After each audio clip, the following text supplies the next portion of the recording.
केंद्र सरकारनं कांद्याला दिलेल्या दरांवर शरद पवारांनी मात्र नाराजी व्यक्त केलेली आहे। कांद्याला 4,000 रुपये दर देण्याची मागणी त्यांनी केंद्र सरकारकडे केली आहे। सध्या दिलेला दर हा अपुरा आहे। शेतकऱ्याला नाईलाजाने कांदा विकावा लागणार असल्याचंही त्यांनी सांगितलं।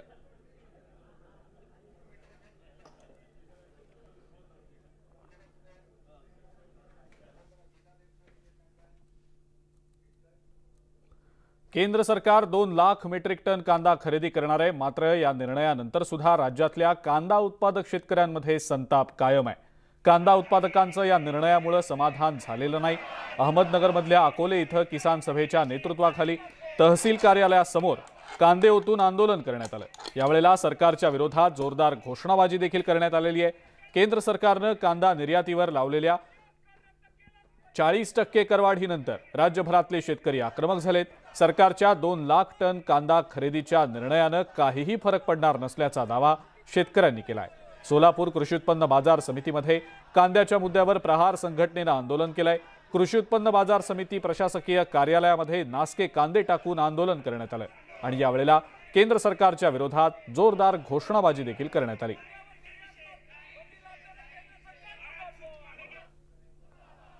सध्या कांदा निर्यात शुल्क मुद्द्यावरनं शेतकरी चांगलेच आक्रमक झाल्याचं दिसतंय आणि या मुद्द्यावर राज्याचे कृषी मंत्री धनंजय मुंडे यांनी दिल्लीमध्ये केंद्रीय वाणिज्य मंत्री पियुष गोयल यांची भेट घेतलेली आहे। यावेळेला गोयल यांनी 2,410 रुपये प्रति क्विंटल दरानं केंद्र सरकार नाफेडमार्फत 2 लाख मेट्रिक टन कांदा खरेदी करणार असल्याचं सांगितलं। त्यामुळे कांदा प्रश्नी आंदोलन करणाऱ्या शेतकऱ्यांना मोठा दिलासा मिळणार आहे। पिंपलगांव, लासनगांव, अहमदनगर, इस पूरे क्षेत्र में 2 लाख टन और प्याज की खरीद शुरू कर देगी। आगे चल के और खरीदना पड़े तो और भी खरीदने के लिए तैयार है। और मध्य प्रदेश, गुजरात, ऐसे कोई इलाकों में, जिन इलाकों में प्याज बनता है वहाँ पर भी एनसीसीएफ और नाफेड खरीदेगी प्याज, जिससे किसानों को भी सही दाम मिले। ये प्याज खरीदने का दाम आज का जो निर्धारित हुआ है वो 2410 रुपये प्रति क्विंटल, 2,410 रुपये प्रति क्विंटल निर्धारित किया गया है, जो एक अच्छा दाम है। पण इथून पुढचा जो 2 लाख टन कांदा खरेदी केला जाणार आहे तो 2410 रुपयांनी या ठिकाणी क्विंटलाप्रमाणे खरेदी केला जाणार आहे।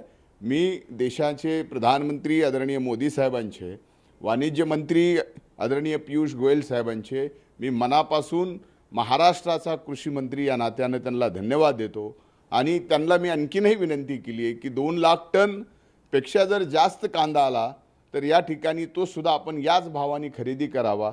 तर त्याला सुद्धा त्यांनी सकारात्मक या ठिकाणी उत्तर दिलेलं आहे। कांदा प्रश्नावर आता उपमुख्यमंत्री देवेंद्र फडणवीस यांनी थेट जपानमधून हस्तक्षेप केलाय। याबाबत त्यांनी केंद्रीय मंत्र्यांशी संपर्क साधलाय। याबाबतचं एक ट्विट देखील त्यांनी केलं आणि केंद्र सरकारनं कांदा उत्पादकांना दिलेल्या दिलाशाबाबतची माहिती दिलेली आहे। फडणवीसांनी थेट केंद्रीय गृहमंत्री अमित शहा आणि केंद्रीय वाणिज्य मंत्री पियुष गोयल यांच्याशी जपानमधनं दूरध्वनीवरनं संपर्क साधला आणि यानंतर केंद्र सरकारनं 2 लाख मेट्रिक टन कांदा खरेदी करणार असल्याचं सांगितलंय। 2,410 रुपये प्रति क्विंटल दरानं ही खरेदी केली जाणार असून त्यासाठी नाशिक आणि अहमदनगर इथं विशेष खरेदी केंद्र सुरू केली जाणार आहेत। त्यातून राज्यातल्या कांदा उत्पादकांना मोठा दिलासा मिळणार आहे। कांदा उत्पादकांना सरकारनं मोठा दिलासा दिलेला आहे। या संदर्भामध्ये आता राज्याचे ग्रामविकास मंत्री गिरीश महाजन यांनी सुद्धा सरकारच्या निर्णयाचं कौतुक केलंय। मध्ये अतिशय मोठा निर्णय आज केंद्रीय मंत्री पियुष गोयल यांनी या ठिकाणी केलेला आहे। माननीय अमित भाईंनी, माननीय देवेंद्रजींनी या ठिकाणी लक्ष घातलं। धनंजय मुंडे आमचे कृषी मंत्री आहेत, ते दिल्लीत जाऊन बसलेत। आमच्या भारतीताई पवार ज्या केंद्रीय राज्यमंत्री आहेत, त्यांच्या जिल्ह्यातला हा मोठा विषय नाशिक जिल्ह्यातला, त्या जातीने लक्ष घालत होते आणि आज 2,410 रुपये, मला वाटतं पहिल्यांदा एवढा मोठा भाव, इतका मोठा फरक केंद्र शासनाने या ठिकाणी शेतकऱ्यांना दिलेला आहे।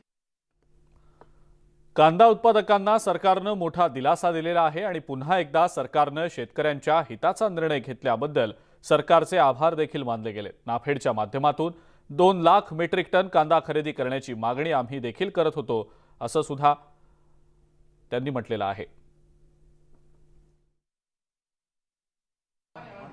आज पुन्हा एकदा केंद्र सरकारचा निर्णय शेतकऱ्यांच्या हितासाठी झाला।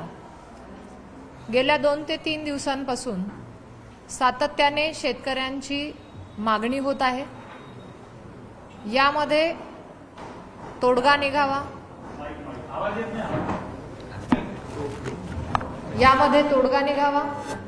यावर चांगला निर्णय व्हावा। आणि गेल्या 2 ते 3 दिवसांमध्ये आपल्याही माध्यमातून अनेक शेतकऱ्यांच्या माध्यमातून आम्ही ऐकत होतो। आज केंद्र सरकारने अतिशय चांगला निर्णय घेतला। नाफेड आणि एनसीसीएफच्या माध्यमातून 2 लाख मेट्रिक टन कांदा खरेदी करणार ही सुरुवात पण होते आणि त्याचबरोबर चांगला भाव मिळाला पाहिजे असा सगळ्यांचा आग्रही होता, शेतकऱ्यांची मागणी होती। त्यानुसार 2410 रुपयाचा भावही निश्चित झालेला आहे। माझी विनंती आहे की कृपया करून बाजार समित्या खुल्या कराव्या। व्यापाऱ्यांशी देखील आम्ही बोलत आहोत, त्यांनाही मी विनंती करते, त्यांच्याही प्रश्नाबाबत तो पत्रव्यवहार केला, त्यामध्ये मी देखील मागणी केली आहे की जो निर्णय झाला त्याचा फेरविचार कृपया सरकारने करावा। केंद्र सरकारनं कांदा निर्यातीवर लावलेल्या 40% वाढीनंतर राज्यभरातले शेतकरी आक्रमक झाले। सोलापूरच्या कृषी उत्पन्न बाजार समितीच्या प्रशासकीय कार्यालयामध्ये कांदे टाकून निषेध करण्यात आलाय।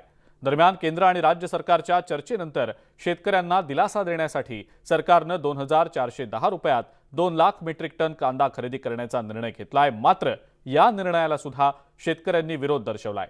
नाशिकच्या लासलगाव बाजार समितीमध्ये शेतकऱ्यांनी लिलाव बंद पाडले। नवी मुंबई बाजार समितीमध्ये सुद्धा याचे पडसाद उमटलेत, तर धुळे आणि नाशकात सुद्धा शेतकरी आक्रमक झाले होते।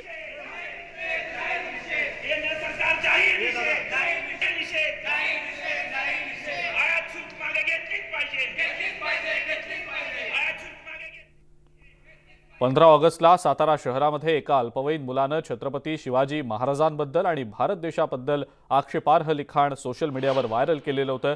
हे विधान व्हायरल झाल्यानंतर हिंदुत्ववादी संघटना आक्रमक झालेल्या होत्या। या प्रकरणामध्ये संबंधित युवकाची रिमांड होममध्ये रवानगी झाली असून या प्रकरणातील मास्टरमाइंड कोण आहे याचा तपास सध्या पोलीस करतायत। खासदार उदयनराजे भोसलेंनी या संदर्भात सातारा पोलीस अधीक्षक समीर शेख यांची भेट घेत या प्रकरणावर त्यांच्यासोबत चर्चा केली। लोकशाही अबाधित ठेवायची असेल तर असे लोक जगात न राहिलेले बरे असं म्हणत त्यांनी शिवाजी महाराजांवर आक्षेपार्ह शब्दात टीका केलेल्यांचा समाचार घेतलाय। लोकशाही जरी असली तर लोकशाही अबाधित जर ठेवायची असेल तर अशी लोक जगात न राहिलेले तर संपूर्ण लोकशाही अबाधित ठेवेल। कारण नसताना एका नासक्या आपण म्हणतो ना सफरचंदाचं जर हे टोपलं असलं त्यात एक नासकं जर असलं तर बाकीच्या सगळ्यांना कीड लागते। त्यामुळे तसं प्रकार होऊ नये यासाठी आम्ही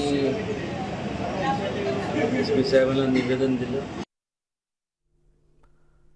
इंदुरीकर महाराज नेहमीच आपल्या कीर्तनांमध्ये केलेल्या विधानांमुळे चर्चेत असतात। इंदुरीकर महाराजांनी 40 गावात सध्याच्या राजकीय घडामोडींवर भाष्य केलंय। कुणालाच कळत नाही की आपण कुठल्या पक्षात काम करतोय असं वक्तव्य त्यांनी केलंय। राजकारण आता अवघड झाल्याचंही ते म्हणाले। भाजपचे आमदार मंगेश चव्हाण यांच्या वाढदिवसाच्या निमित्तानं आयोजित कार्यक्रमादरम्यान त्यांनी हे वक्तव्य केलं। महाराष्ट्रातले टोटल आमदारांची वाढदिवस मायकत राहते। पक्ष कोणता आहे आता? पक्ष तर जाऊ दे, पक्ष आता राहिलाय नाही। बस कोणाच कळना आपण कोणच्यात काम करतो तो विषय सोडा। पण आपल्याला एक करायचंय महाराज, पक्ष कोणताही असू द्या, आपली माणसं आपण सांभाळायची आहेत। राजकारणाचं अवघड झालं। तुम्ही फक्त धर्मासाठी जगा। उद्धव ठाकरेंना आता रवी राणा यांनी थेट आव्हान दिलंय। आता पुन्हा राणा आणि ठाकरे आमने सामने येण्याची चिन्ह आहेत। सर्व राजकीय पक्षांकडनं लोकसभा निवडणुकांची तयारी सुरू असतानाच राणांनी ठाकरेंना थेट आव्हान दिलंय। उद्धव ठाकरेंनी लोकसभेच्या अमरावती मतदारसंघाबाबत मातोश्रीवर बैठक घेतली आणि त्यावरून रवी राणांनी ठाकरेंवर निशाणा साधलाय। उद्धव ठाकरे कोणत्या जिल्ह्यातनं लोकसभा निवडणूक लढणार आहेत हे त्यांनी जाहीर करावं।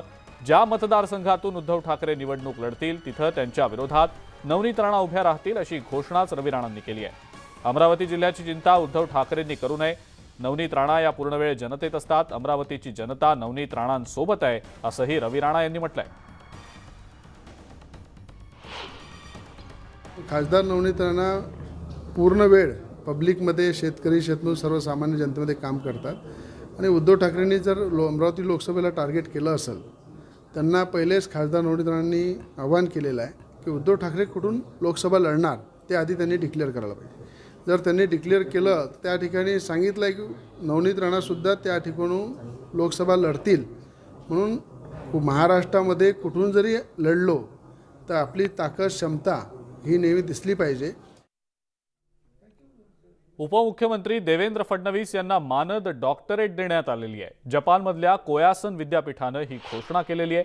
महाराष्ट्रातल्या उल्लेखनीय कार्याबद्दल त्यांना ही मानद डॉक्टरेट देण्यात येत असल्याची घोषणा कोयासन विद्यापीठाचे डीन सोएदा सॅन यांनी केलेली आहे.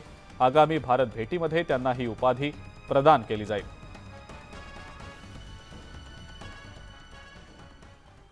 लोकमतच्या अहमदनगर आवृत्तीच्या 36व्या वर्धापन दिनाच्या निमित्तानं सावेडीमध्ये माऊली संकुलात लोककला महोत्सव रंगला होता. या कार्यक्रमाला प्रसिद्ध गायक नंदेश उमप आणि लावणी सम्राज्ञी सुरेखा पुणेकर यांनी उपस्थिती लावली होती.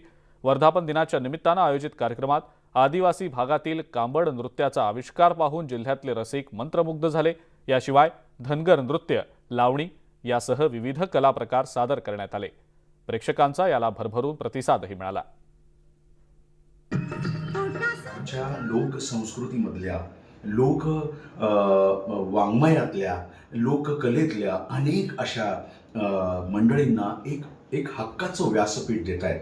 त्याबद्दल मला खूप आनंद होतो. लोकमतने घेतलेलं हे पाऊल हे खूप मोलाचं आहे आणि मला असं वाटतं की लोककला ही प्रत्येक सभेच्या आधी म्हणजे प्रत्येक नेत्याच्या सभेच्या आधी शाहिराचा डग काढला पाहिजे किंवा लोककलावंताचा एक परफॉर्मन्स झाला पाहिजे आणि त्याला इथे व्यासपीठ मिळून नुसतं न देता त्यांना चांगले पैसेही मिळून दिले पाहिजे.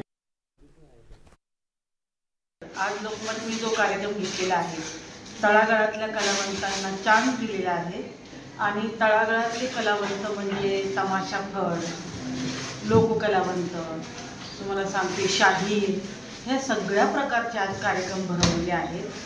ते लोकमत हे पूर्वीपासून करत आलेलं आहे आणि अजूनही करतात, याचं मला खूप कौतुक वाटतं. आणि या सगळ्या महत्त्वाच्या बातम्यांसोबतच महाराष्ट्र अनलिमिटेडमध्ये आता वेळ झाली आहे इथंच थांबण्याची. बुलेटिनमध्ये जाता जाता आपण एक नजर टाकूया राज्यातल्या महत्त्वाच्या शहरांमधल्या आजच्या तापमानावर.